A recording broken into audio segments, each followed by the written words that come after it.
Megan Parks. Hi, Monique Roy.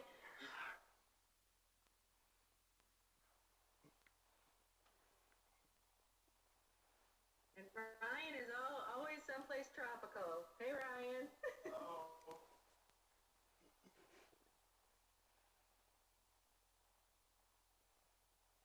Ryan, it's not a quarantine mustache.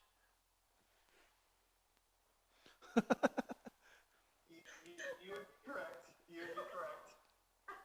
And actually, funny enough, I figured that you would be the one to point it out.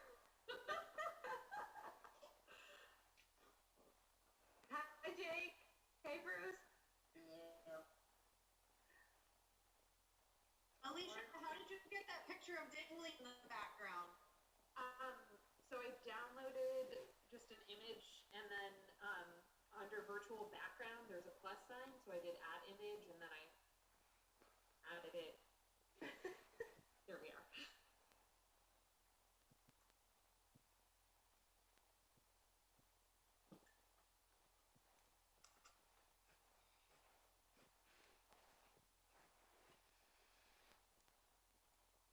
There's Bruce.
2020.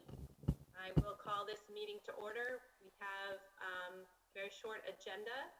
We do have a way for the public to allow comment tonight at lpspubliccomments@lewistonpublicschools.org.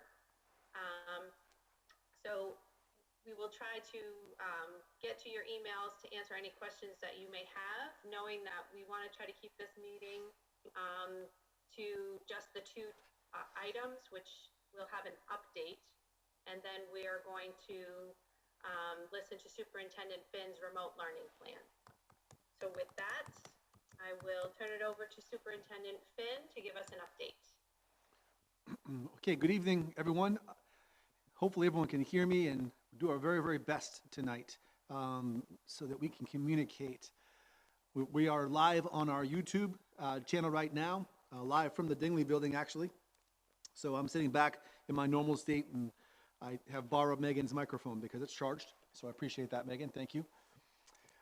I'd like to begin with just a brief COVID-19 update, if that's okay, and then we can move into the purpose of the meeting. Bobby Avery, I also have Karen Paquette with us.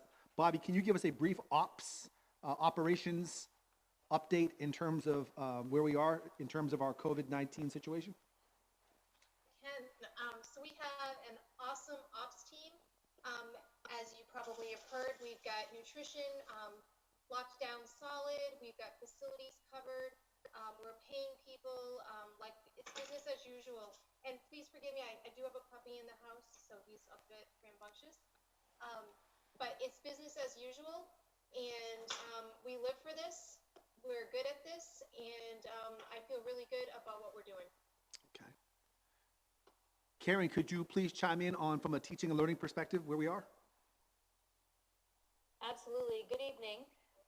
Karen Paquette, Chief Academic Officer for Lewiston Public Schools. You're going to hear much of what we've been working on tonight in terms of the learning plan. But I will say that we have Jana Mates and Jake Langlis joining us, and they've been working to get plans together to roll out devices to students tomorrow, actually. And we have Sue Williams joining us as well this evening. She's our my curriculum teammate, my partner in crime, if you will.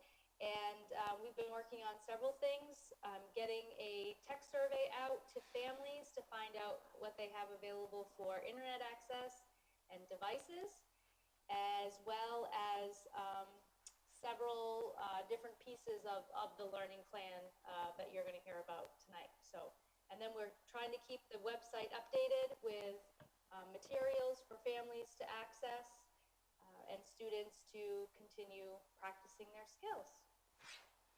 All right, folks, I'll go ahead and share my screen.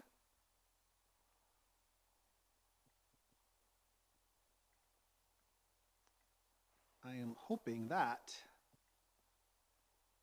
Mr. Terrio is currently watching right now, because Mr. Terrio is the host, and my share screen seems to be disabled.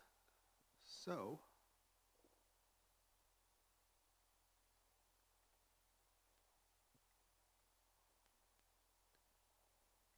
not a great way to start the meeting. I apologize for that.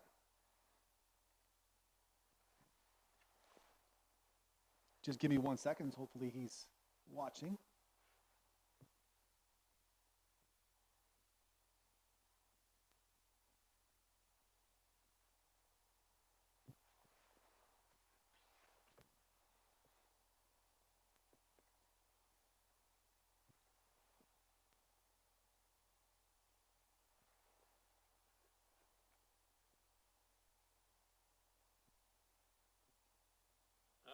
Let me see if I can fix that for you, Superintendent Finn. Thanks, Dave. Hi, Dave. Hi. Very thankful that Dave was watching the YouTube channel tonight. Finn. Thanks, Dave. Hi, Dave. Hi. Let's see. Very thankful that Dave was watching the YouTube channel tonight. Thanks, Dave. All right. Let's see. Trying to Thankful to table and watching the YouTube channel. try that now, Mr. Finn. Got it. Thank you, Dave. Let's see. All right, folks, are you guys seeing that PowerPoint? Excellent. So I'll Yes. play from start.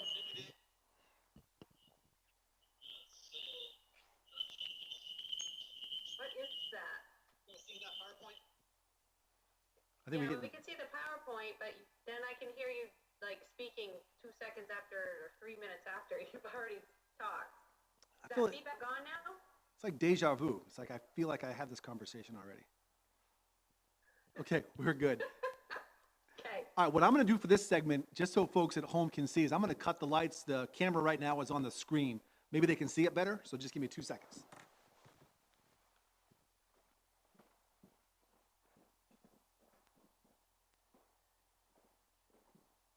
Superintendent Finn is a one-man show at the Dingley Building tonight, so please, everybody, be patient and kind. That would be nice. Okay, it looks a lot better now, so hopefully folks at home can see it. So once again, thank you very much, committee, for having this meeting this evening. As we know, we are required to submit our remote learning plan to the commissioner's office. A lot better now. Hopefully folks at home can see it. So once again, thank you very much, committee, for having this meeting this evening. Is that better? So we're required to submit this to the commissioner's office, and it would need our approval of our school committee. Can all hear me still? Just give me a thumbs up. Okay, great, thank you. I think I got rid of that feedback. I'd like to draw your attention to the quote at the bottom of the screen. This is something that our leadership team, all 23 members, talked about today. And I think it really applies to us in what we're doing right now. It says, your direction, not your intention, determines your destination. If we really think about what our intentions truly are here, our intentions are to make sure that all of our students, all of our children, have an opportunity to have some continuance of learning, no matter where they live, no matter where they get their breakfast or their lunch, no matter what language they speak. Lewiston Public Schools is very, very unique. And we've got a lot of folks who are working extremely hard to make sure that we can go together. You know, there's an African proverb, and it says, if you'd like to get there quickly, go alone.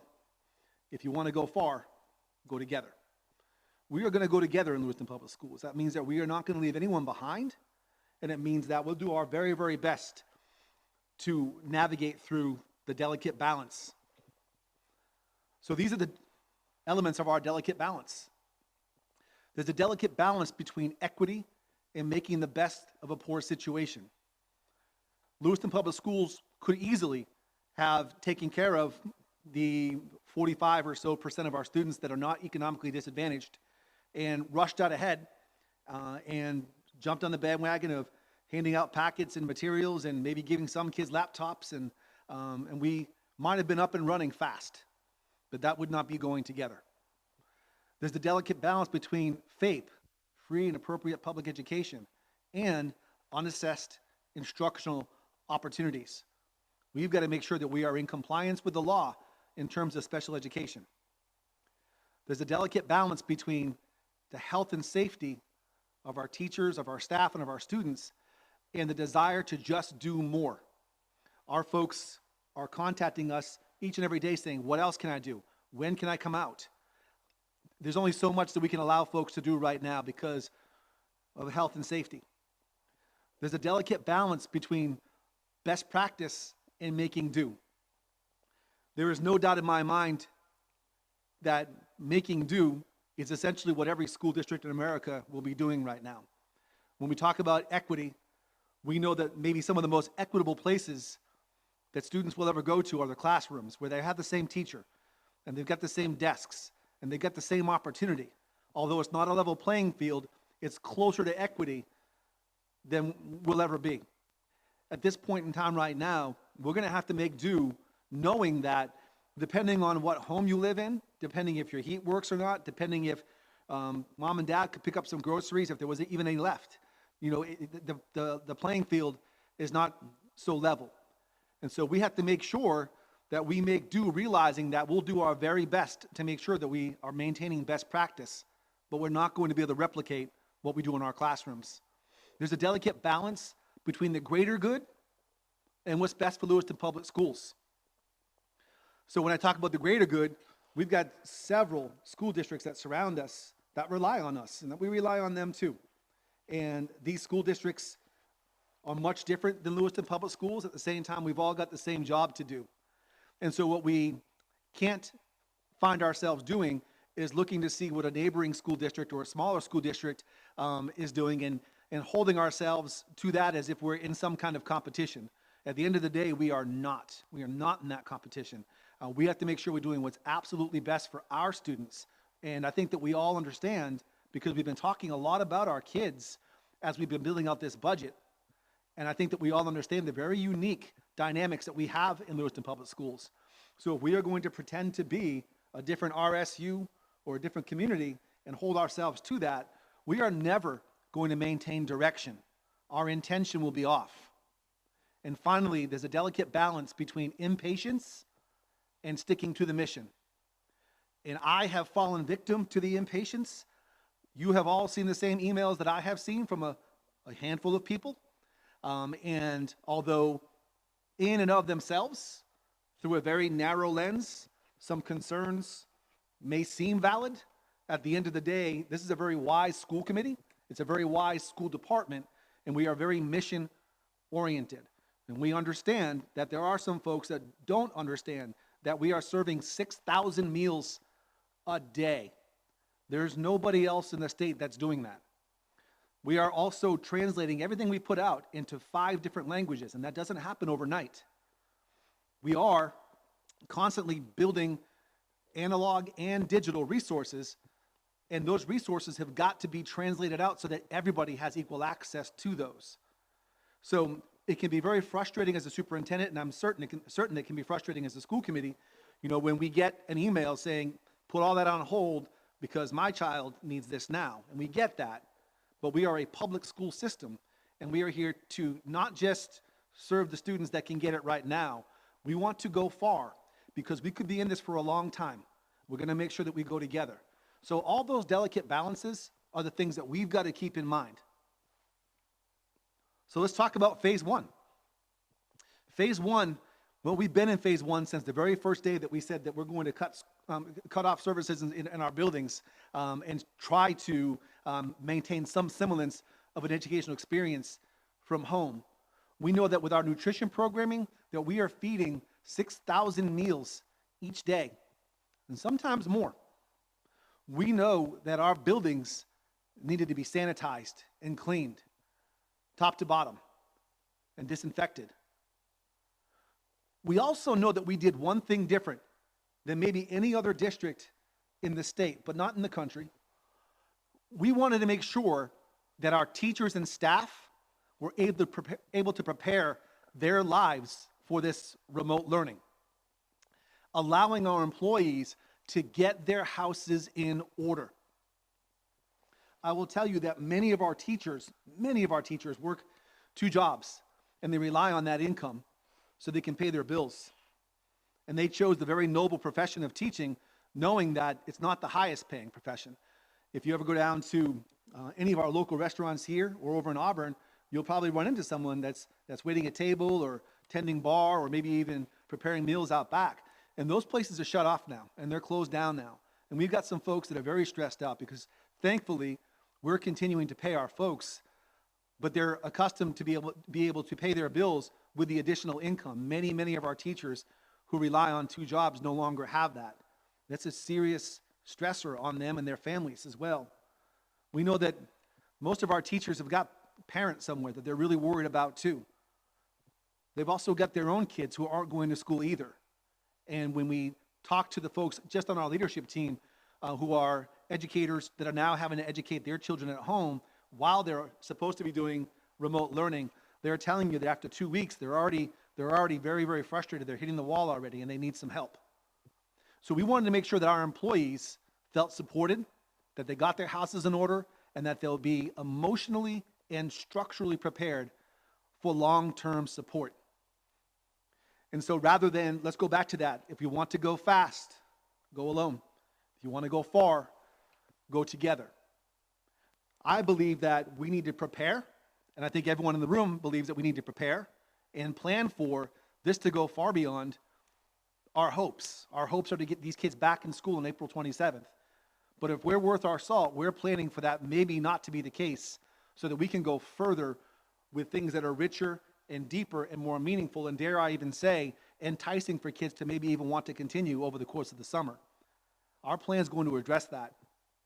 Already, and even though we gave our teachers a couple of weeks to get their houses in order and to do what they could when they could, according to our own commissioner's directive, we already have small groups, we already have video conferencing, we have email, we even have old school postcards that our folks are sending out to their kids, say, hey, listen, I miss you. Pretty soon we'll be together again. There's a great inequity in Lewiston Public Schools in our community already. And we are trying to confront this right now to make sure that as we go together, at least there's equity in mind. And of course, from a central office and support perspective, everything that these teachers are doing from their homes, and they're all over the place, it's being supported by central office. Things are no longer as easy as going down to the teacher workroom or the supply room and grabbing some crayons or markers or bringing them back to the class so everyone's got that. Kids don't have that right now. We're working really hard to make sure that we're able to deliver some of these things to families so that they will have those. That doesn't happen on the very first day. We believe that we could have long-term planning in Lewiston Public Schools, understanding that this could go on for quite some time. And we believe that if we put our efforts towards cranking out worksheets and cranking out packets, rather than letting our folks prepare for the long term, we're going to miss the boat somewhere, and we can't afford to miss that boat. We also realize that we think about Maslow before you can bloom. You've got a Maslow before you can bloom. And from the physiological perspective, to make sure that our kids were fed and to make sure that they were safe and that they were healthy is and always will be a priority. But if we were doing that at the same time of jumping in day one and cranking out paper materials so it looks as though we're delivering instruction, and we weren't being true to ourselves on that, we were going to miss the boat on that too. So phase one was about feeding, it was about cleaning, getting our teachers and our staff prepared, already starting some small groups, and then getting our central office to a point where we're very comfortable moving forward. We're getting ready to we're getting ready to go into phase two. Right now, we talked about that. And in phase two, this is preparation for tech rollout at the high school, at the middle school, and at the elementary schools. So when we talk about tech rollout, it's not as simple as going down and picking up a lunch. That's hard enough. When we talk about tech rollout, this is not just grabbing a laptop. Laptops aren't just sitting on desks. They're in carts, and they're secured to carts. And those carts have chargers that are tied into them. They require bags. They require some sort of accountability. The taxpayers pay for these things. We have to make sure that these devices are ready to roll out and that they're in good working order and that we'll get them back the same way we got them, hopefully. So that preparation has to happen. We would be disingenuous if we were going to tell you that we could do that on March 16th. As you heard earlier this evening, and I'll ask Karen to talk about this momentarily, we had to survey the public and find out where do we need to put our Wi-Fi hotspots, because we know right now that our Wi-Fi hotspots aren't exactly all over the city. There are places that we can have buses parked and put our hotspots out there so folks that don't have access to the internet can equitably access our programming. We know that we had to enlist the help of our partners at Edgenuity, who have really been helpful as we build our Impact Academy for next year. And we've had to make sure that our students are registered for PathBlazer for the elementary schools, for MyPath for the middle school, and for courseware for the high schools. Again, these things don't happen overnight. If your school district's got 1,000 kids, you might be able to crank that out in a week. We've got 6,000, and so we're going to do this right. We have to make sure that we train our educators on the software and on small groups and being able to use Zoom. We have to understand that nobody's trained educators, for the most part, on what remote learning is supposed to even look like. And so as we enroll our learners, we know that today alone, the high school enrolled over 1,500 students into courses today alone. It's amazing. They started a couple of days ago. We know from the SEL, the social emotional learning, and academic remote support standpoint, teachers are going to serve as guides for our learners. This phase 2, the early implementation is happening as we speak. We'll be officially into phase 2 beginning on April 6th, which you'll recall was the original day that we thought we'd be returning to school, and how ridiculous that seems now. So once we're into phase 2, then we're looking at phase 3.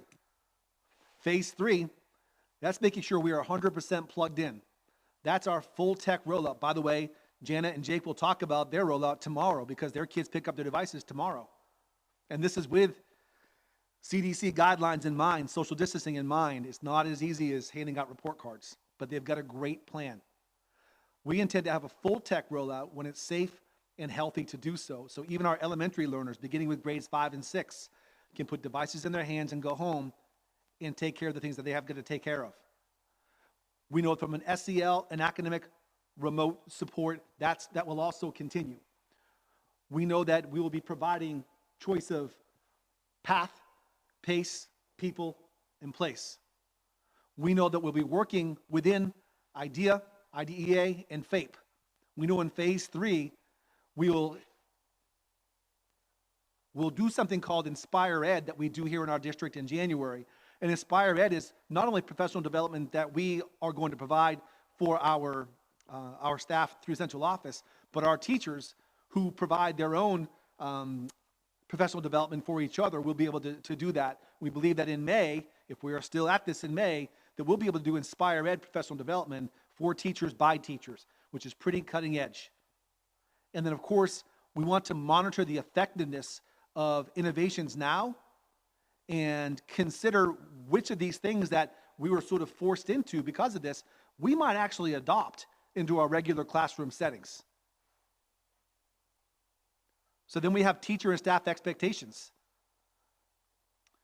Karen, I would like to ask you to brief the school committee on what the expectations are so that not only our school committee, but also for the public will know and understand that our teachers and staff do have pretty rigid expectations. And also, I'd like for Allison to be able to join in too as the president of the Teachers Union, our Teachers Association, I should say, to talk about how our teachers are feeling about the expectations. Karen, would you begin, please?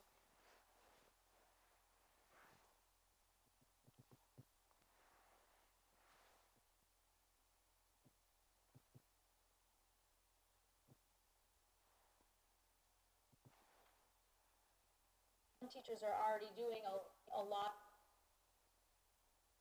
Starting April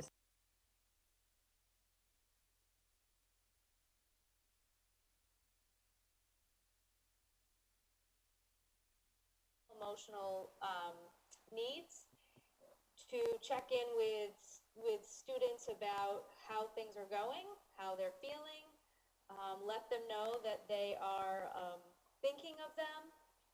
And that check-in could be a phone call, it could be an email, it could be electronically through video or other platforms.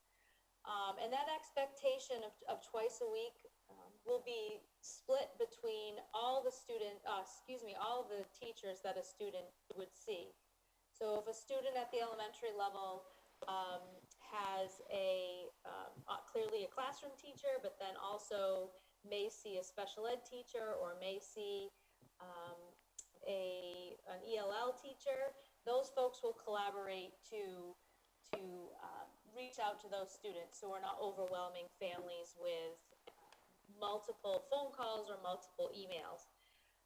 Our instructional coaches, our RTI teachers, even our UA teachers, they have some specific things that they can help us with around professional development and checking in on each other, on other teachers. We're hoping that our ed techs will work, or we're asking our ed techs, to work closely with the teachers that they work with, to connect with students as well so that they have a role in that as well. And we are putting together just a very simple spreadsheet for teachers to keep track of that, so that not only can we make sure that we're hitting all of the students we need to in terms of checking in, but also so that we can monitor and make sure that if one family or one child we're not able to get in touch with, or one teacher isn't able to get in touch with, maybe we can support them in a different way. Maybe the principal, or maybe a school counselor, or someone else can help contact that student as well. Special ed teachers and ed techs are being asked to be mindful of what students what they would focus on with their students as it refers to their IEP. So let's say a student has some goals around reading comprehension. That special ed teacher can specifically ask that child and that family about, how are things going with reading, or do you have any questions, anything that I can help you with? As Superintendent Finn talked about, in terms of some of the technology and programming that we're going to provide for students, staff will have access to that as well, just to check in, not to teach, but to allow for students to ask them any questions they might have, to encourage them to keep going, whatever they might need. So as of right now, that's our expectations of teachers starting April 6th. And as I said, many of them are already doing all of those things now. Thank you, Karen. I'd like to ask Allison Litton from the association. Allison knows that I reached out to her late at night and said, listen, we've got to collaborate on what the expectations are going to be. And these are expectations that we came up with together that we could both live with. Allison, would you be able to contribute to the conversation regarding that?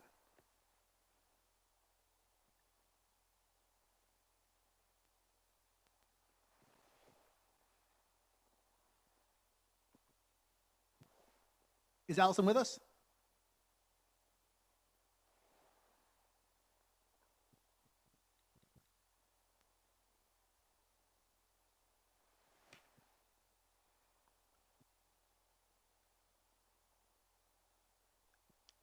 Folks, I can't see Allison on my screen. Does anyone else see her?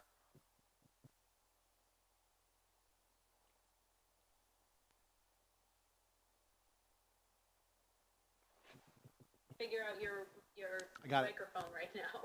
Got it. I got it. We're good. I'm trying to prevent that. Okay, trying to prevent that feedback. Sorry. So the YouTube channel, there's comments coming in there, not through the LPS comments email. So is anyone responding to that? No, our comments are on LPS. I've got a couple here, but that's what I'm looking at. Okay, so maybe we should announce what that email address is. And the second part was that the slides weren't visible on that feed, so if we could post them to the website afterwards, that would be helpful, I think. Absolutely. I turned the lights back on to see if it would help. I doubt it will. But I will absolutely have the presentation Cool. posted. Thanks for letting me jump in there. Okay. I'm now the host of this meeting if anyone needs anything. Dave's left me in charge. Allison, are you there? I am here. Can you hear me? I can now. I'm sorry. Go ahead. Okay. Can you hear me? My internet is cutting in and out. We're in the middle of the woods with wind right now, so I apologize. You're good, Allison. Okay. All right. So, I appreciate the opportunity to be present for this conversation tonight.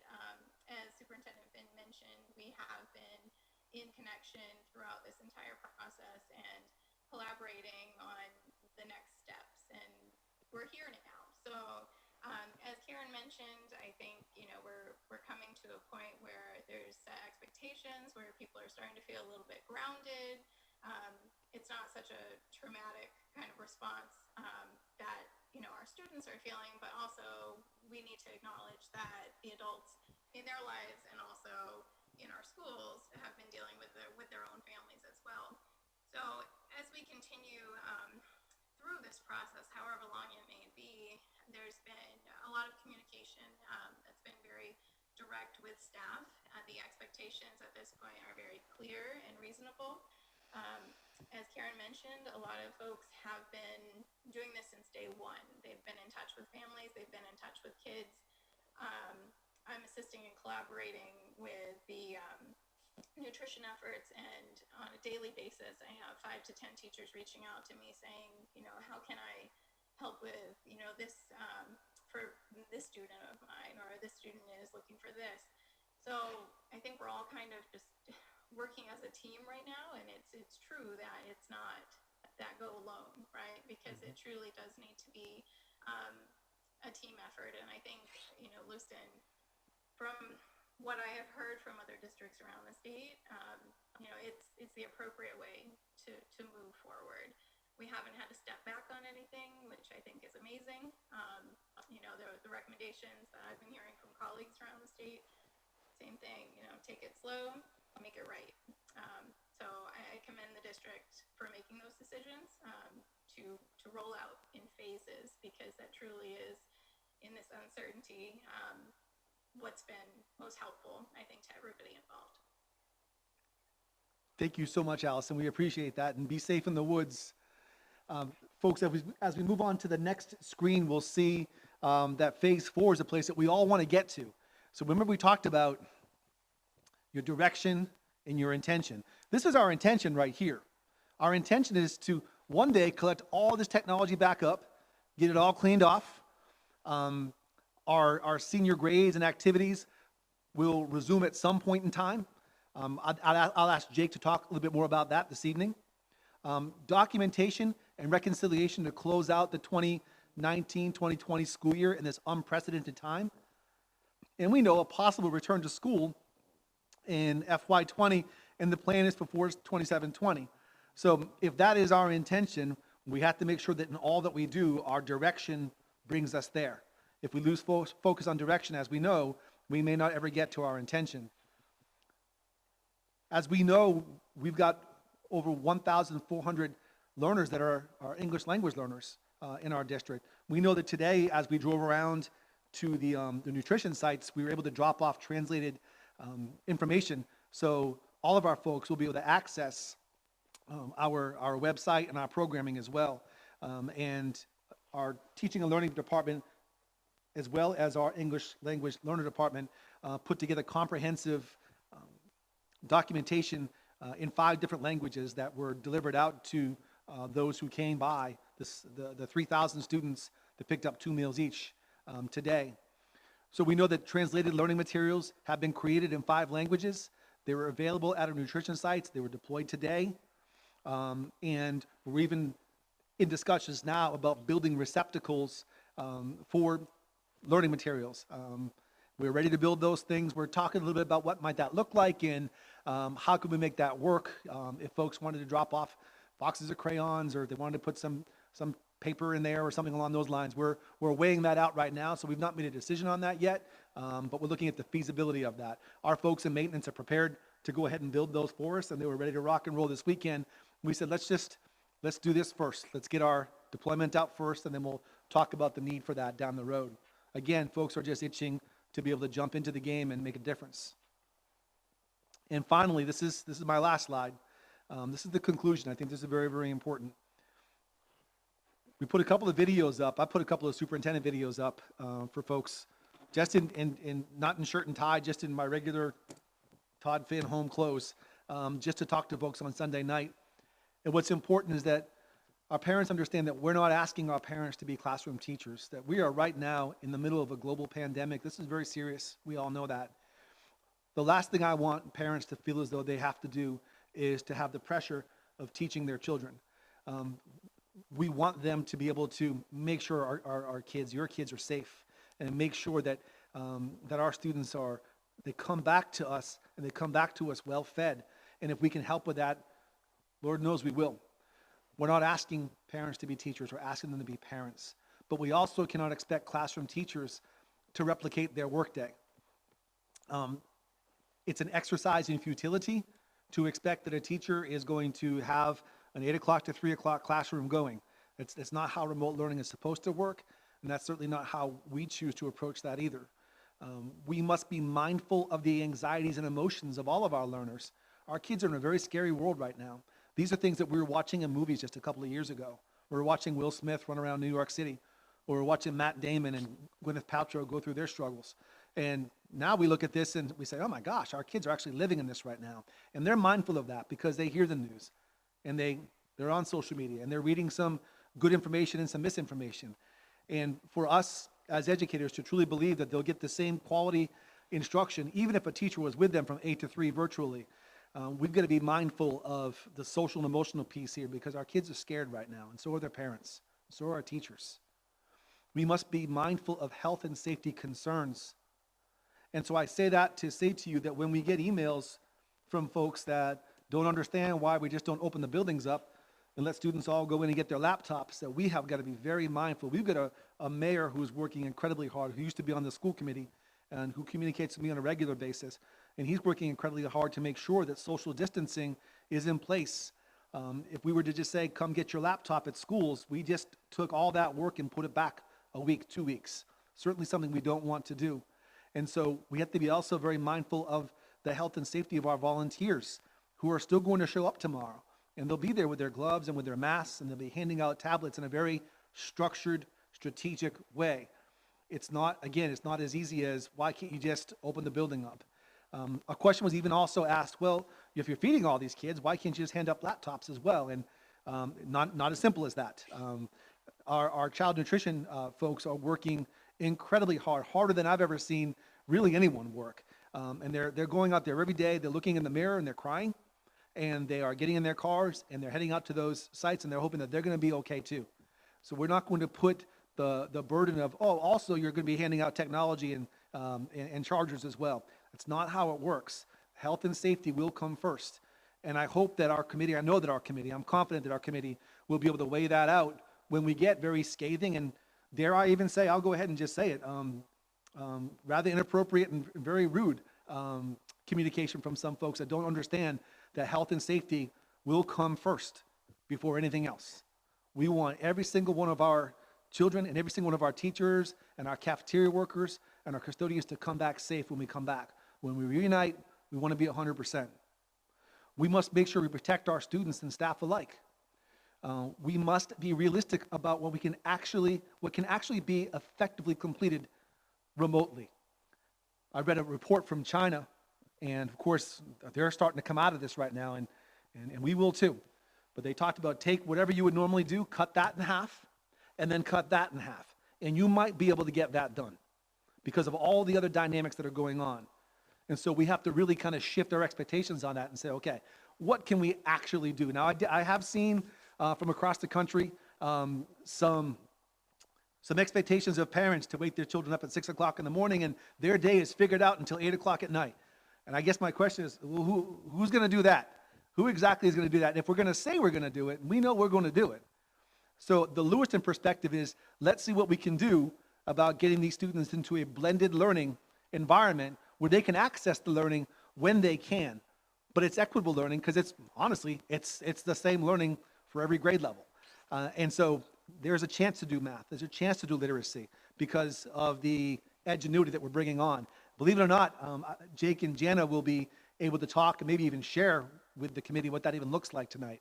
But if you can couple that up with a voice or a video or even a postcard from someone that they know and love from school to say, hey, listen, I know you're working hard.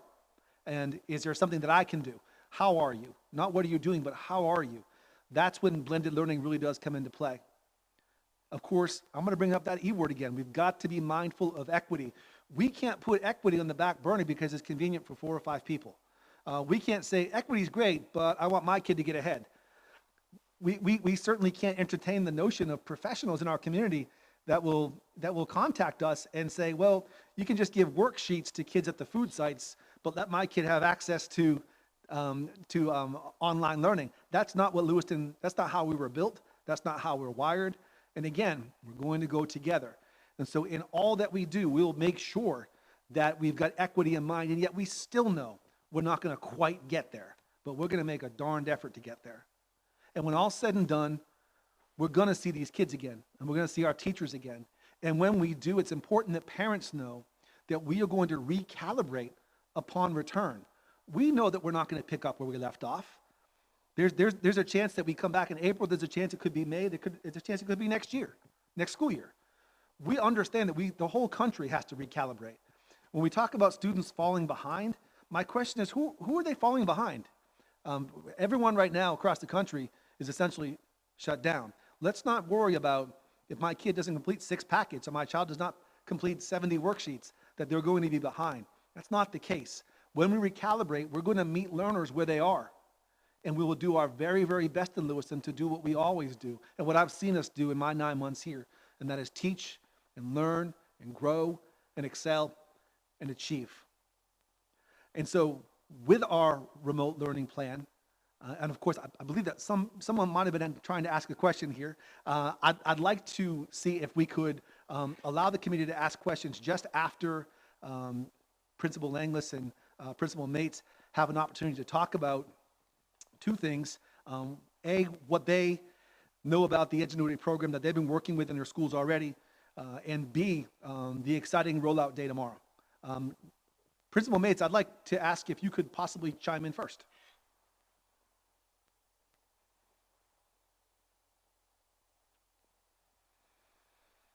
You guys?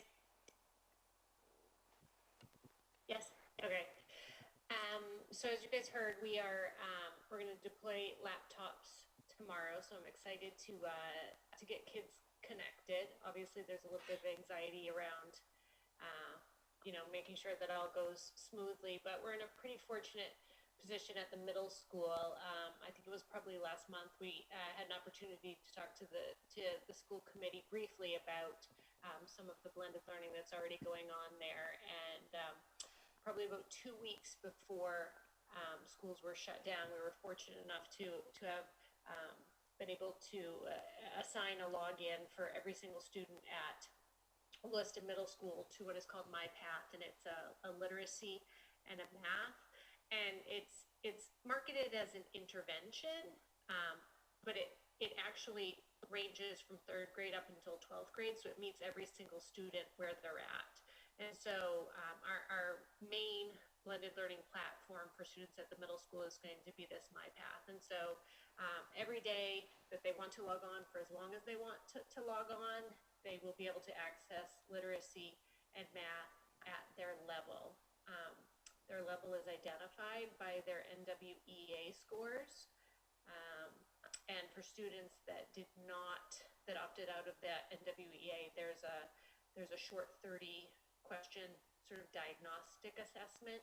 The majority of our kids, again, just by chance a couple weeks ago, had taken that. So we're in a really good place to get up and going. About 60 of our students already had their laptops at home, and I'm able to see on my dashboard here when students log on and sort of the progress that they're making. And there's kids already doing it, so I'm anxious to get laptops to all of our students and get that up and going.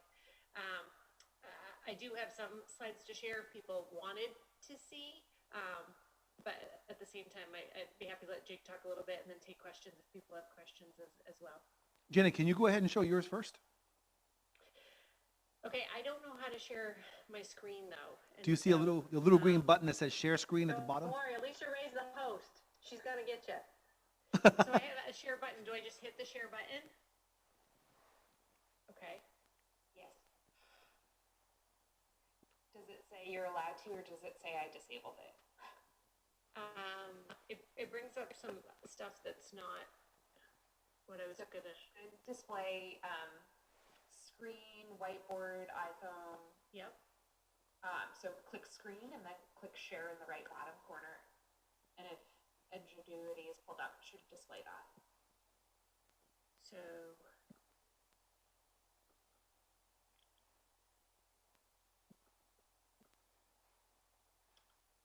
are you guys seeing that? No. Sorry. Okay. There you go. Yeah? Mm-hmm. Yeah. Okay. It should be in. Okay, perfect. Yeah. And so like I was talking about before, you know, the thing that we really like about the MyPath is it meets kids where they're at. So if they're needing to catch up, if there's learning gaps that exist for them, there is a catch-up mode. The keep up, which would obviously be them, you know, working as much as they're able to at home, and then get ahead if kiddos wanted to get ahead, or if they already are ahead. There is a quick video, or it's like just a few minutes long. Are you guys interested in seeing the video? Looks like head nods.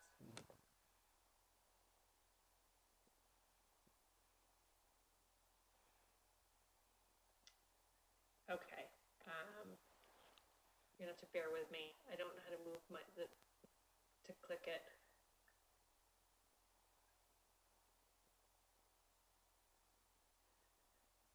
I might have to come back to that. I can't move your faces to get to the play button. Oh, can you just disable the There should be a little bar at the top where you have room to move us out of the way.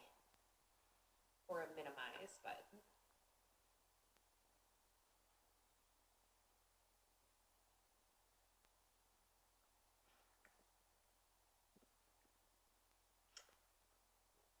Okay, I'm gonna have to come back to that. Okay.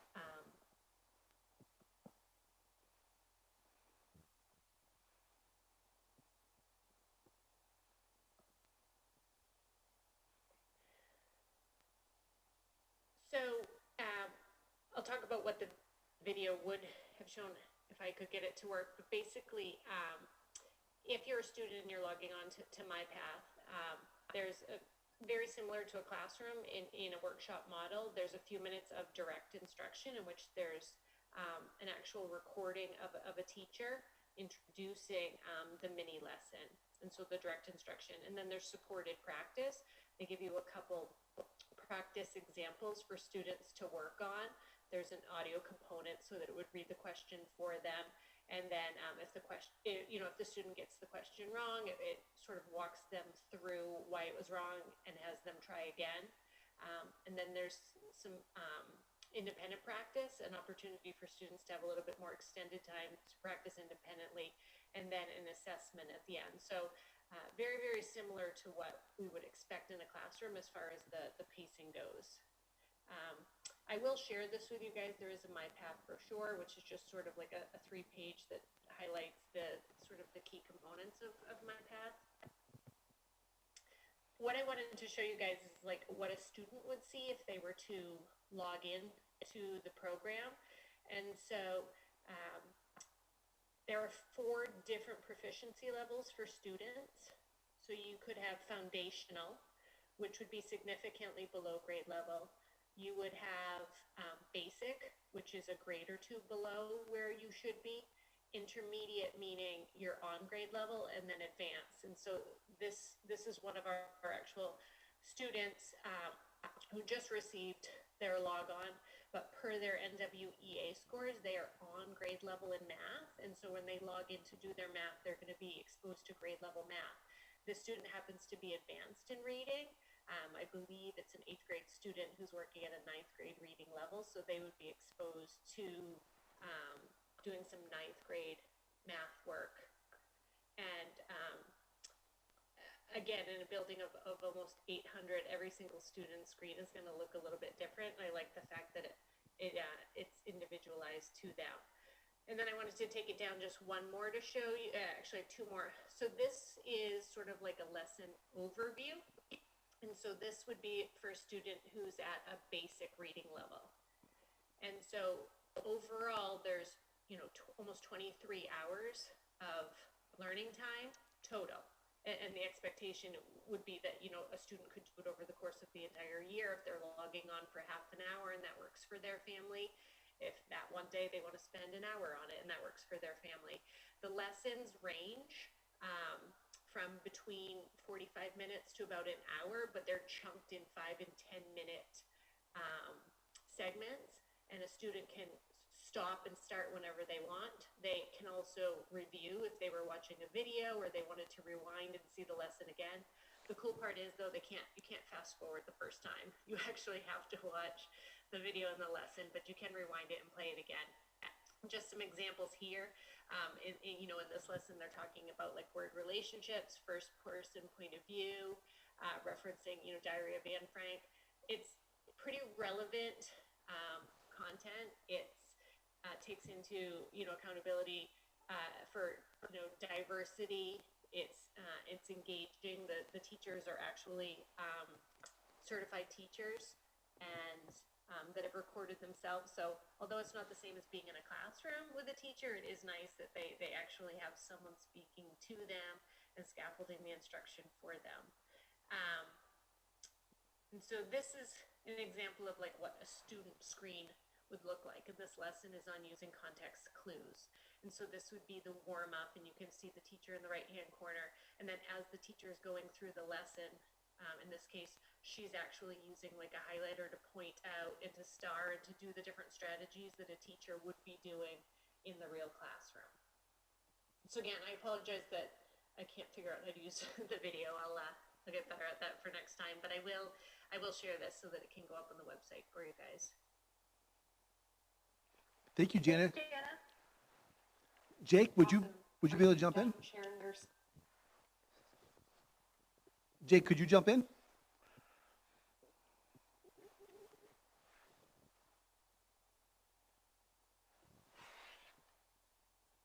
Did anyone have any specific questions in regards to my path or the middle school for right now?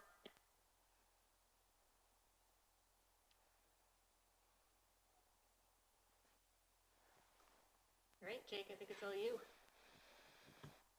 All right, I'll jump in. So the device handout tomorrow has been shared publicly. It's up on the website, and we have a good plan. We are fortunate in that most of our kids brought their devices home because we were scheduled to do assessments the following Monday, like the middle school was. We have a group of people that are going to come to help. We're going to have runners inside. We also have a bunch of devices inside that we can use. We'll be able to pass out. The runners and those passing things off will be the contact points from the building to the outside world, if you will. We have gloves, we have wipes, we have all the protective items I believe we need and coordinated with facilities to help out. And we're going to do that in the front loop of the school, right in front of the main office. So people should be able to pull up, share with us who they are, what they need. We're finding a number of kids that just need chargers. They actually have their Chromebook, but their charger was in their locker or a friend borrowed it, what have you. So we're trying to be smart about that so we can get people what they need to access the things that we have for them. I could share my screen real quick too, if that's okay, Alicia.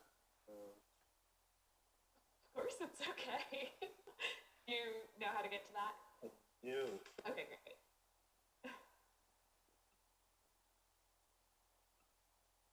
I'm not permissive, just trying to be helpful. Well, it's asking me to do system preferences to do that. I've shared things on this computer for separate meetings today. Try the other button.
is a language reading and interactive based program. Many of our students were in this beforehand. If not, we have instructions on our sheet as to how to get into that. That's a great ELA resource. I Excel for math. Again, a number of our students are in that software already, so this is just another place where they can go and practice. They can pick and choose different things that they want to work on. System 44 and Read 180 are both reading platforms that a number of students are in. They can continue their work there. And also, there's a whole litany of resources that have been available since last week, early last week, on the LPS site. Todd has many resources that have gone up there that have been coordinated with, by way of Karen and Sue Williams, who've done great work there. These resources are all available, will be all available for students to continue engaging their learning. Our plan, our next step, and what we've been talking about a lot behind the scenes, is how to make sure teachers fully understand what they need to know so we can roll this out really effectively. And the learning deficits that students may have and the equity components that are barriers, they don't fix themselves. They require that interaction. If we can keep students learning and we can do it responsibly, we can really build this out. And if I'm overstepping, Todd, feel free to tell me to No, you're to good. stop. You're good. You're good. As I look to my right, which is where I have a TV that's taking the news, because I'm glued to it, I think as many of us are, I see things popping up even this afternoon and evening about this is likely to pop up again in the fall. And that's a real possibility from the medical field. And while I think about that, I think of things like Edgenuity and the blended learning option. If we establish some exposure now, and we can grow the routines, and we can train our staff, if this pops up again next fall, we will have routines in place, and we can just, I don't want to say it'll be seamless, because it wouldn't be, this kind of disruption isn't seamless, but it would allow us to say, okay, we're going to flip the switch, we're going to our online-based programming, and I'm already talking with our administrative team about how we create that structure so that it's not new to kids should we have a disruption in school. I'd go so far as to say that this might be something that we can package if we do well, that might have that conversation around snow days, and maybe those don't count, and you have to do them again in June, because you can go to the snow day 1 module, because kids have the technology at high school, middle school, and you can be doing work and learning there. So I don't want to over talk about it. We have a solid plan. It's full of options for kids, regardless of their level, and this will all be pushed out tomorrow. We want to make sure kids have devices first. Thank you, Jake. So now the question is, on the elementary level, what are we looking at there? And so Karen will actually literally be blazing a path here, because Path Blazer is something that will be brand new to our elementary folks. And today in leadership, we talked to our principals about, we're going to make you the experts on this first, and you're going to make your teachers the experts on this, and then our elementary learners, once they pick up their devices after the high school, middle school will actually have a pretty neat opportunity to work with some blended learning opportunities as well. Karen, could you speak to Path Blazer the best you possibly can, please? Absolutely. So Path Blazer, and I often call it Trailblazer, and I'm going to try really hard not to tonight. Path Blazer is almost identical to my path that Jana shared just moments ago, but it's geared toward the elementary level. It's focused on the ELA and math side of things.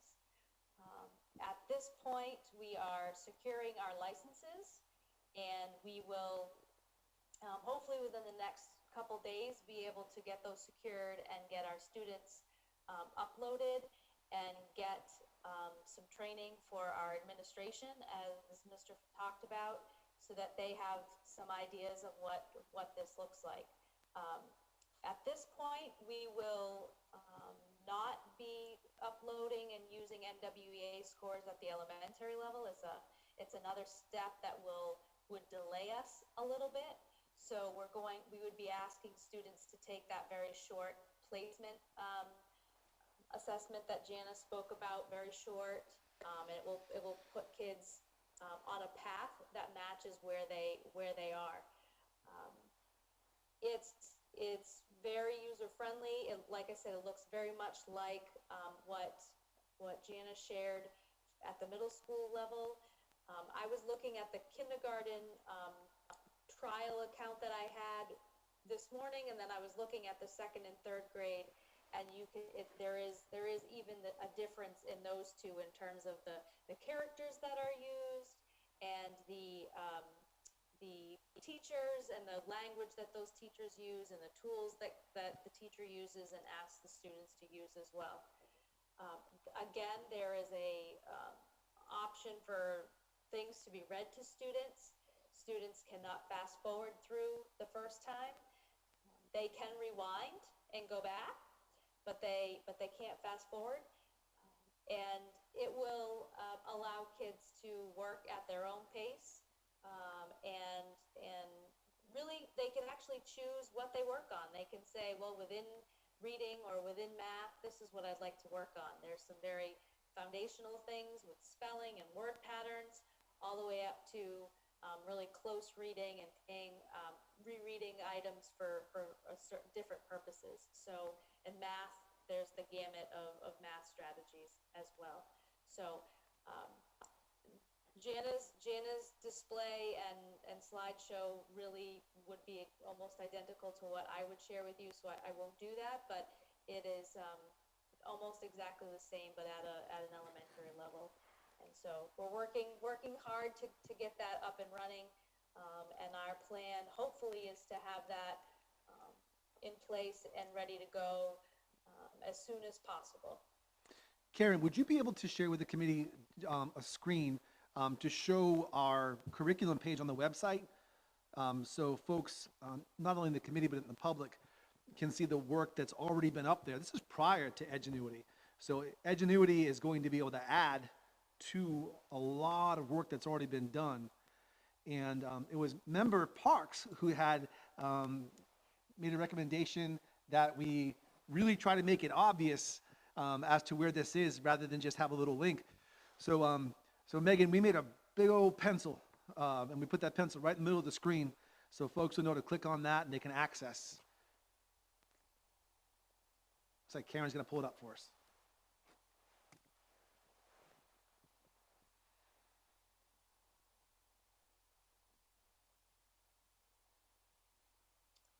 So here's our homepage, and that great big pencil is right down here. There's also a tab up here at the top that you can use to get there as well. So here is the online learning activities.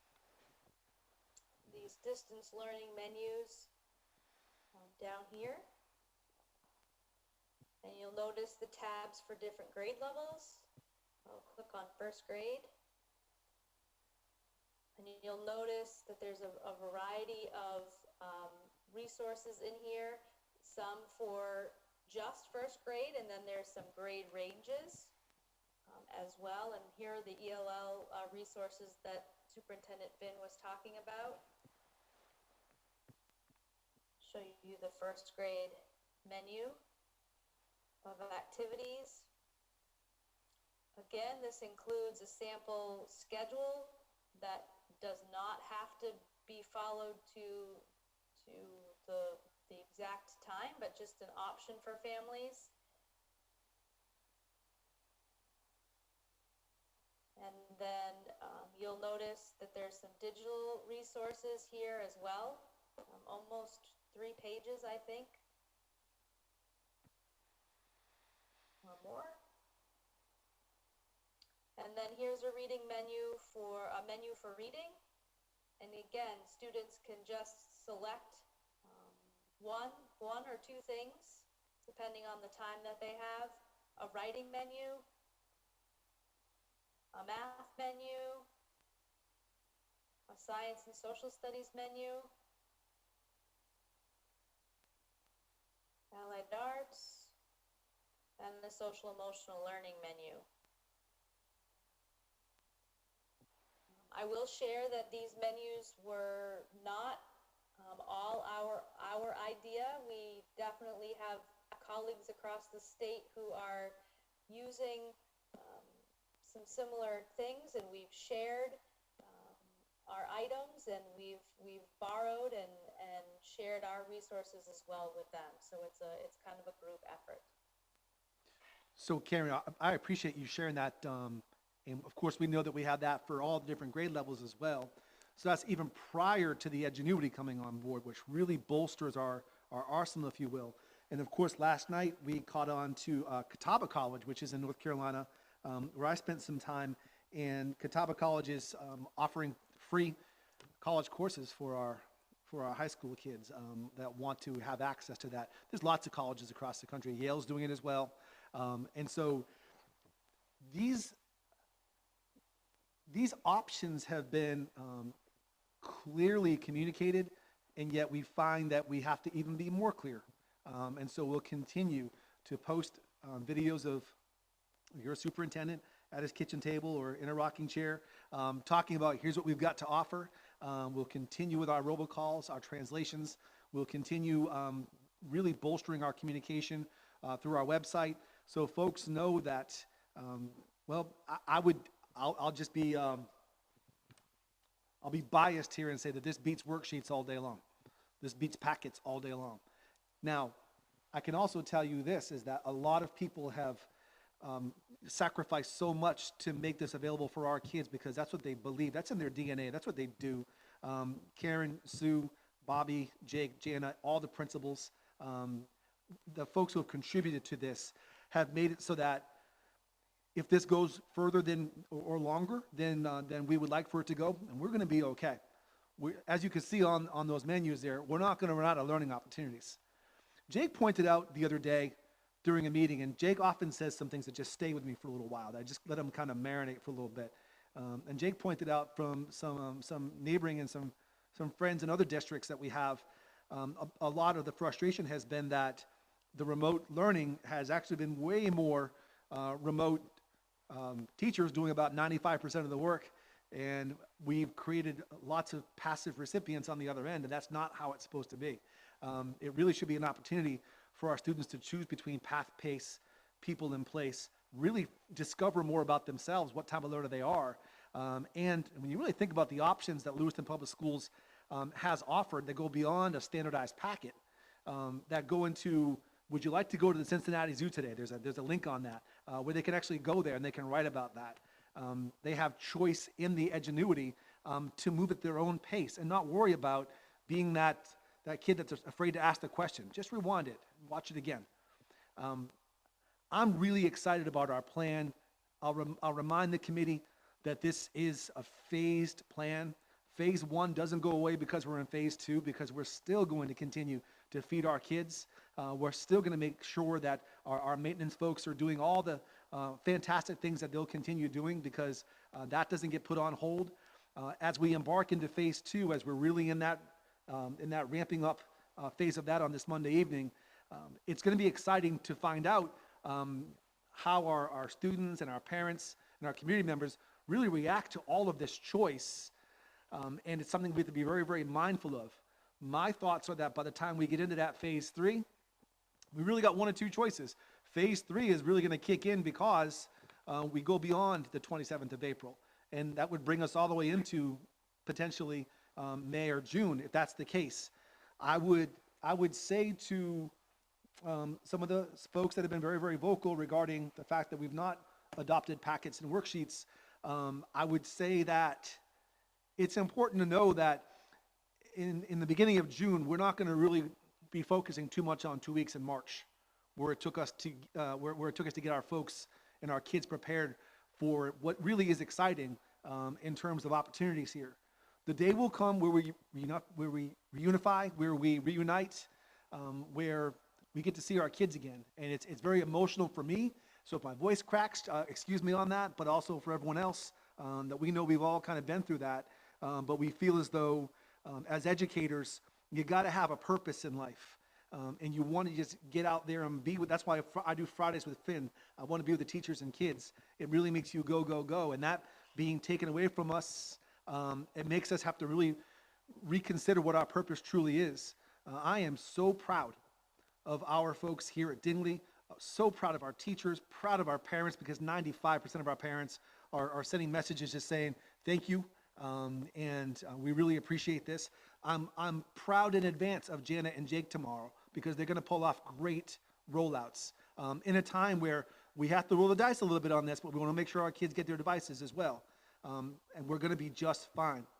I hope that after this hour and 15-minute conversation, some good questions come, but my hope is that our school committee, as you always have, will support our plan moving forward. We know that our teachers endorse it. We know our parents are excited about it. And that even the folks that have given a little bit of a hard time, I think that once they realize what we truly have to offer here, they'll be pretty happy too. So I'll open it up for questions, and I'll put myself on mute for the first time tonight. So, thank you, everyone, for sharing all of that with us so we can really see what's happening. I would like to go through like we have done in the past, where I will just ask each committee member if they have a question of either Superintendent Finn or one of the other folks that have joined us to share with us this evening. So, Mr. Potvin, you're first in my sight line, so I'm just going to go down the window screens here. So, Mr. Potvin, do you have any questions? Okay, yeah, I have three to Todd. One, I'll go back to my original question I had at the start of all this. I think the educational piece is coming together. I wasn't clear, though, if this is, as we launch this, if this is going to be counting towards grades, or is this just practice still? Have we moved it up a level? What's the expectation parents can have? That's question number one. Question number two is, I didn't hear a whole lot about special education in any of these presentations. I get a good chunk of parents that are out there, not just concerned about the education, but feeling that their child is going to be left behind in all of this. If other students are able, that don't need the help, can move on with the online learning, but yet we're going to have students out there who may be struggling. And a particular concern are those students who receive therapies, be it speech therapy, mental health therapy, physical therapy. Have we crossed that bridge yet to address that with anybody to maybe, look at a plan even? And then lastly, it's good that we have this on our site. I'm kind of curious, if I'm a student at home and I'm trying to do this and I run into problems, do I have a helpline that I can access to someone to be able to help me with this? So those are my three questions, if you could. Absolutely. Whoops. Absolutely. So, first of all, we have to be very, very clear that we are not going to be counting any of this towards grades. And that is because as much as we believe that we can provide the content, the problem with equity is that there is very little guarantee. In fact, I'd actually guarantee the opposite way, that our students will have equitable access to this, or equitable access to folks that can help them in terms of at home.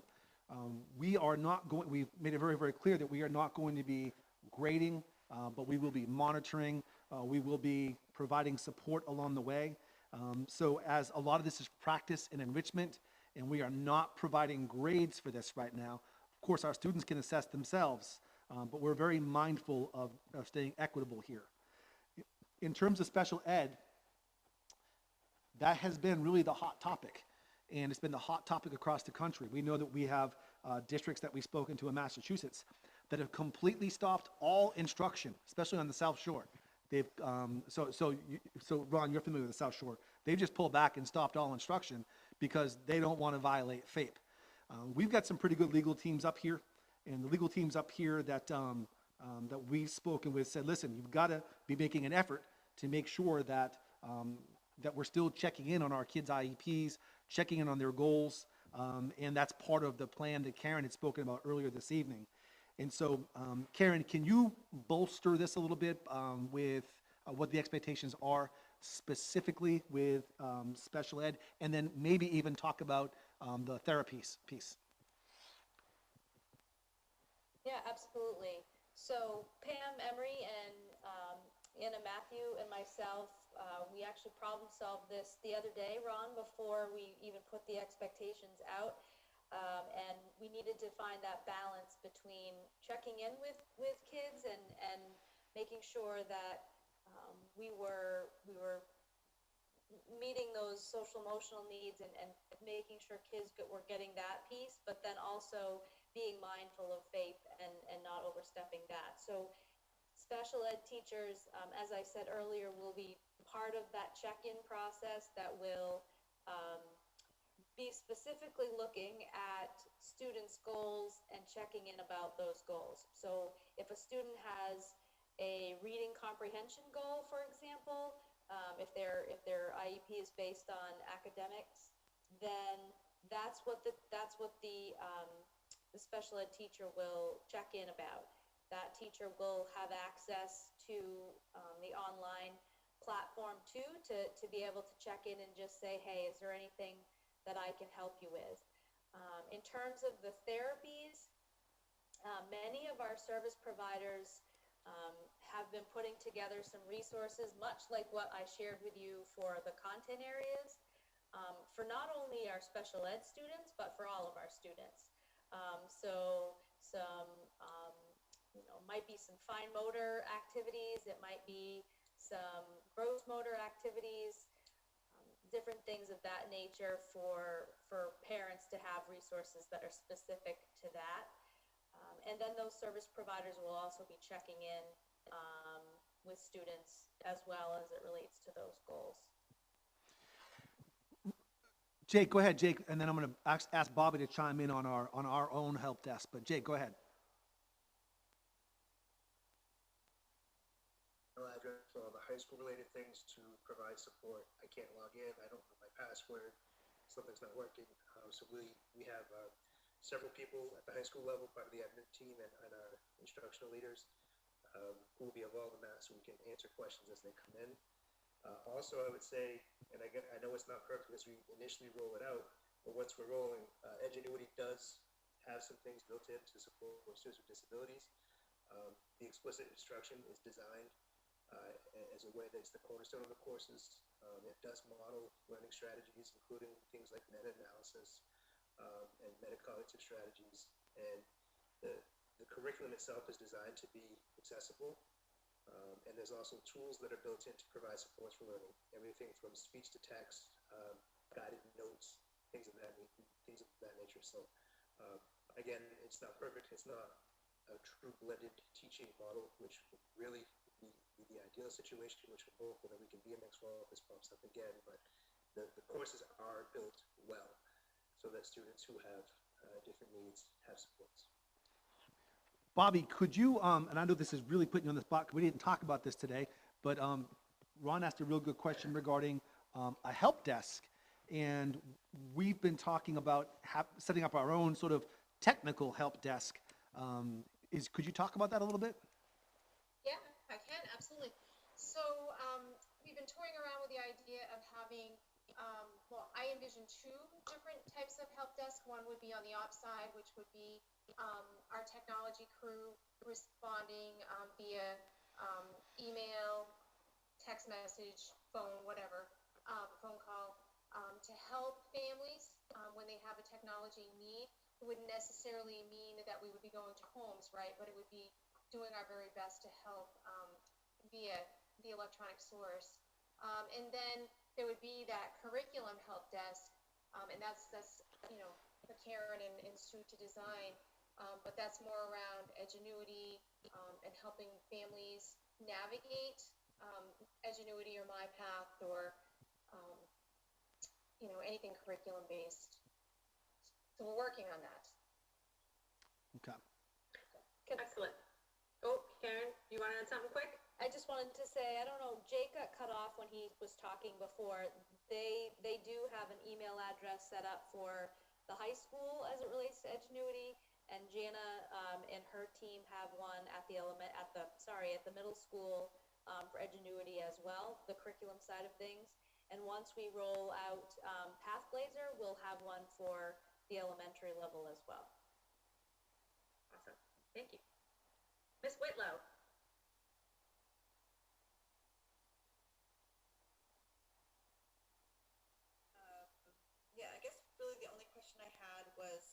saw the email address the high school had and the middle school had for help desk. Now, is that something that will most likely will only be Monday through Friday?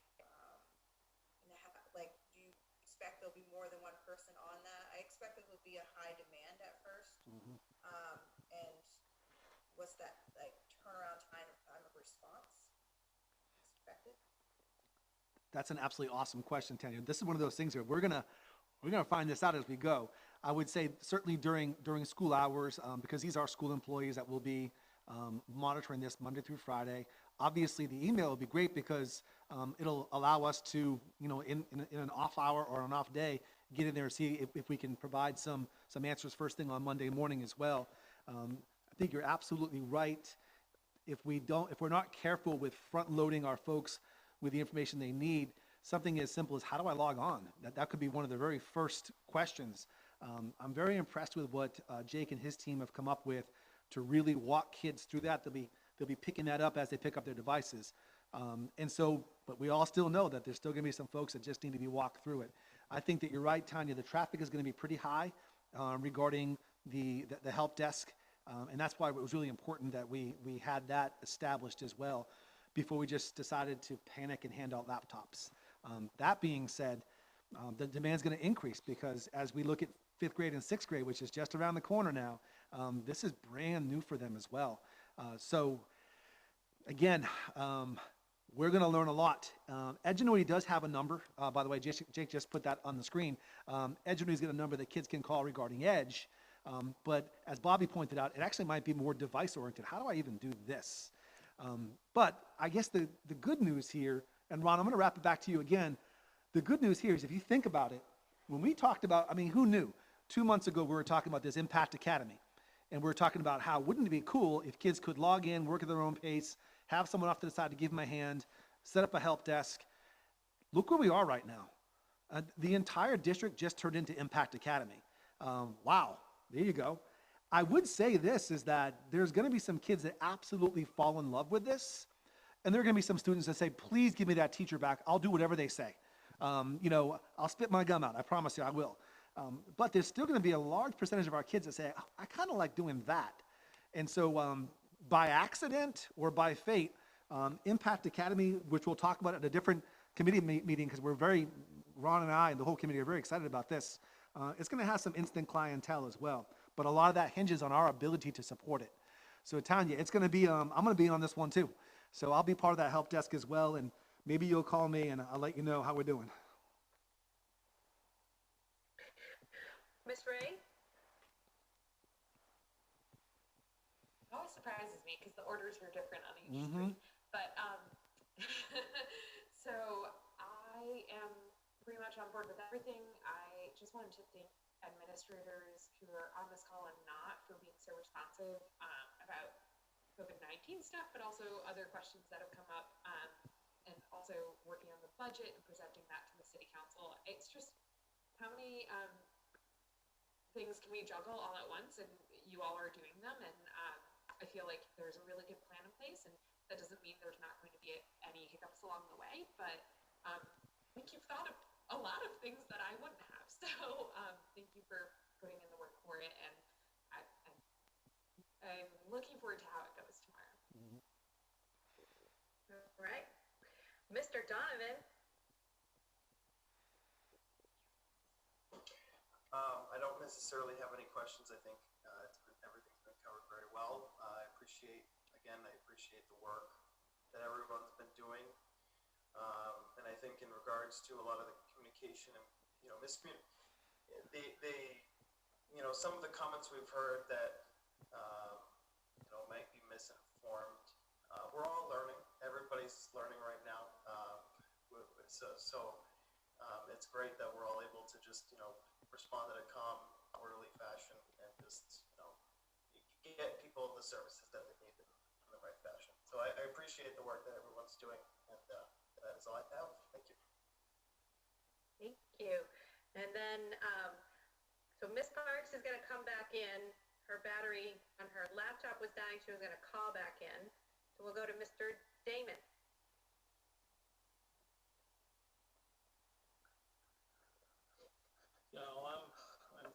impressed with where we're at now.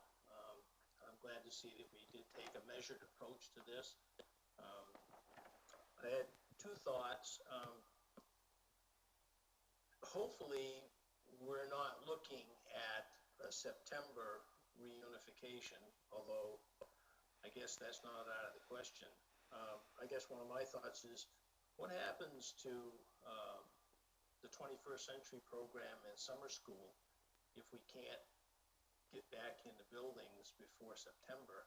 Is there a piece of a plan 4 or phase 5 or whatever it might be to address some of that? And also, as far as the spring sports teams, are they that's just completely gone, no opportunity to recover any of that? Bruce, those are excellent questions. Right now, our fingers are crossed. We know that the word from Maine was that practice could begin on the 27th of April. Of course, that was prior to us knowing we'd be out that long. So holding out hope that those kids can take the field and take the courts one more time. Let's hope that we can do that. Obviously, if it goes beyond that, yeah, it's an absolute disappointment. It would be a lost season for all of our folks.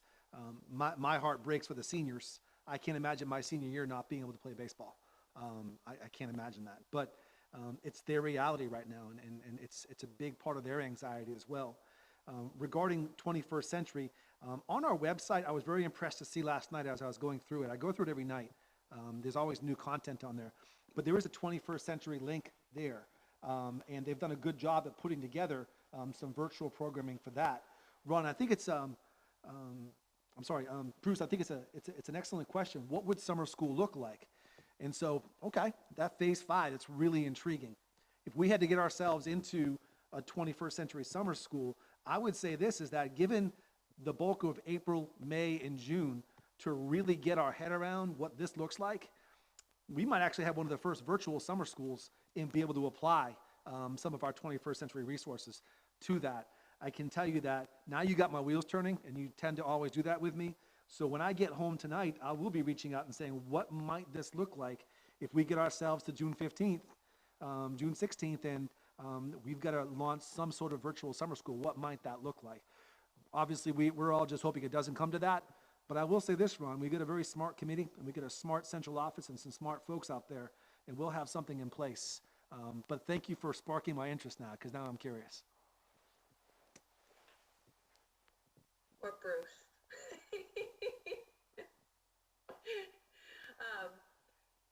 I think that you're going to see a lot of folks stepping up in the community to help out the way they always do after school and summer. I know Tree is doing a huge push to do some work on Zoom. They're doing these cool breakout rooms, and we could probably talk about that at another meeting to see what the community is doing to also support. But it's definitely something we have to think about. I mean, the summer school programming stops regression, and it helps students who would fall behind for sure. So thank you for asking that. Just an update on Megan Park. She's trying to get in. The PIN number for the phone wasn't working. So I said, text Alicia Ray. I don't know. She's got your number. So we'll go to Mr. Majerus Collins, please. Hi, thanks. So I want to start just by saying how much I appreciate all that the administration's doing and principals and teachers and everyone who's working to put this together. This is an unprecedented effort, and I want folks in the community who are listening to understand that we're facing something unlike anything that we've seen in this district before, and trying to do something that's totally unprecedented. So patience and empathy is the buzzword of the day. I also know, and I think that the administration would acknowledge that this is not going to be a flawless process, that there are going to be plenty of opportunities for improvement, and I hope that the folks in the community, students, families, staff, all feel like they can provide feedback and have that feedback be considered in a way that's coherent and rational and responsive. I wanted to bring up just a couple of quick things. Firstly, I appreciate what's been done with the website, especially on computers, but when it's pulled up on mobile, you have to scroll a considerable ways down the page before you see anything about COVID-19. That seems like a pretty easy fix, and since about half of all web traffic nowadays is on mobile, that's probably worth doing. And then I just want to sort of, I don't know if this is a comment or a question, but given that the federal government's guidelines for social distancing have already been extended to April 30th, I would hope that the districts can be as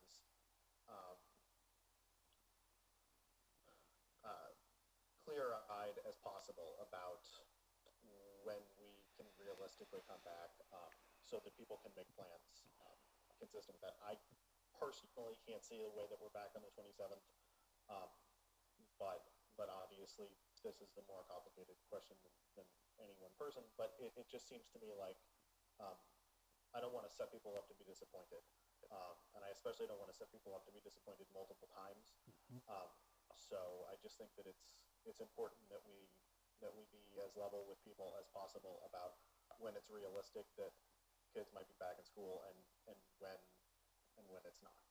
But otherwise, I think that the plan is really strong, and I look forward to seeing how it rolls out and how it gets better along the way.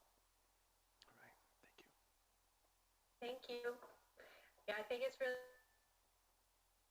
hard with the multiple deadlines, but then something changes all the time. So it is, but it's, I mean, listening to what's happening nationally, listening to what's happening at a state level, and then I know that's what's informing what the administrative team is doing.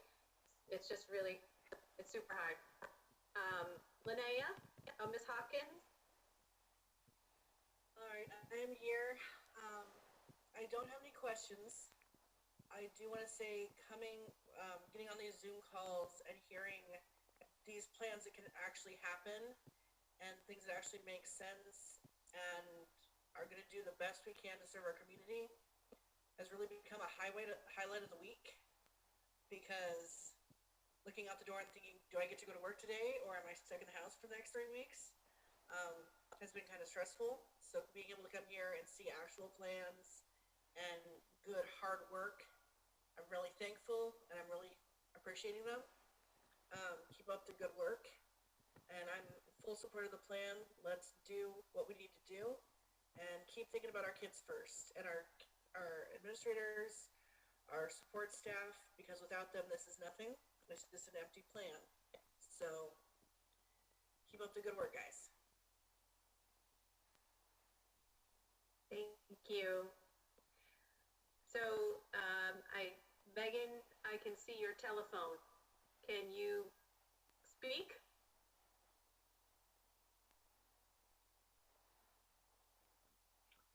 Can you hear me? Yeah. Yes. Okay. Sorry, my laptop died and I don't have my cord here, so I called back in. I don't have any questions. I just want to thank everyone for all the work that's being done behind the scenes. I appreciate it. Okay. So, I just wanted to say, well, you know, having folks on the Zoom call, Allison, thank you so much for coming, representing teachers. We've seen administrators, because they're doing a lot of this work, and I appreciate them every bit as much. Having a face for the teachers here in this conversation is also super important, so people can hear that voice coming through as well. It's such a team effort. People need to see it, and this is like a visual representation of that. I'm getting a little choked up about this whole thing, because it's a lot of work. And I do want to say that, you know, I understand parents getting frustrated. I understand how hard it is. I'm a parent of a senior at Lewiston High School, and I don't know everything that will happen when it comes to ending his K-12 academic career.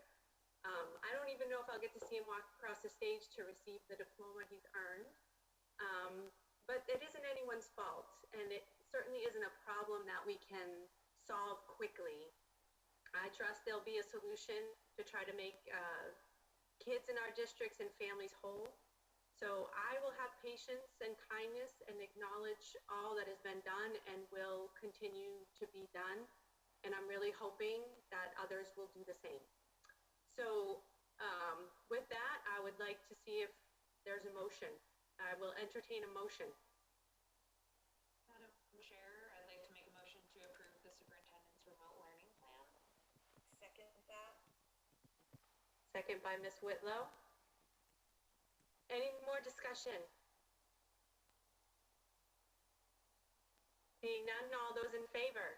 Oh, no, I have to do a roll call. I'm going to do a roll call. So, Mr. Potvin.